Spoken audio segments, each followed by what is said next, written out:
Nakuhaan sa CCTV ang mga insidente sa kawat sa merkado publiko sa Mandawi City. Ang mga suspek ingong ibalik pas merkado o diha na nadakpan. Ang report ni Nico Serino live. Nico.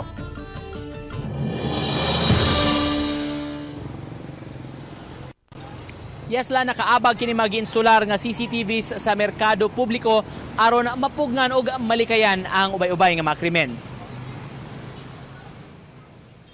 Sa unang insidente nabantayan kini usa ka babay nga yano ra nga misud sa mga stall. Naniid na day kuno kadtong daan ug dihang nakahigayon dayong pagpangawat. Sa laing higayon mibalik pa kuno kini sa lain na sab nga tindahan. Samtang sa usa pa ka insidente nga nahulikam, ang lalaking suspitsado milahos sa usa ka stall. Natultulan ang sudlanan sa kwarta sa ibabaw nga parte nga mo'y iyang gikuha. Sa laing panghitabo sab nga na-record gihapon sa CCTV, kining usa ka lalaki makita nga nagbarog-barog gawas sa usa ka tindahan. Apan pagkataod-taod, dihang nakahigayon, gibit-bit na niini ang dakong putos sa pansit bihon. Balig 3,000 kuno nga baligya ang nadala niini. Ang managlahing mga insidente sa kawat na diskubrian pinaagi sa abag sa mga CCTVs nga giinstular sa merkado sukad pa sa miaging tuig dungan sab sa pag-establisyar sa command center sa merkado. Dili ka bantay kay nabisi ang uban usahay matug. Dili kay sila vigilant na sa ilang mga kuan. Although nagsalig na pud sila nga nay CCTV. May uban nga mao na ilang buhaton kung busy kayo.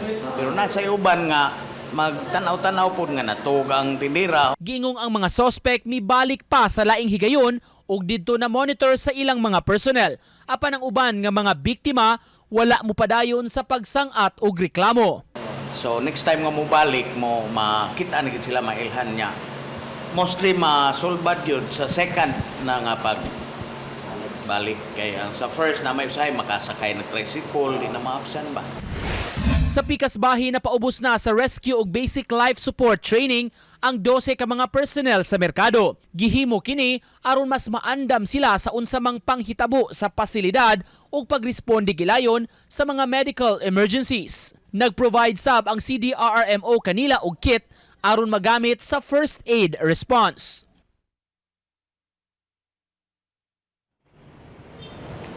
Giawhag sa mga opisyales sa merkado lan kung katong mga mabiktima og krimen, ma-customer man o bisan kining mga manindahay nga mo report sab sa ilang buhatan aron nga mahimuan nila og tukma nga aksyon. Lan? Okay, daghang salamat Nico Serino.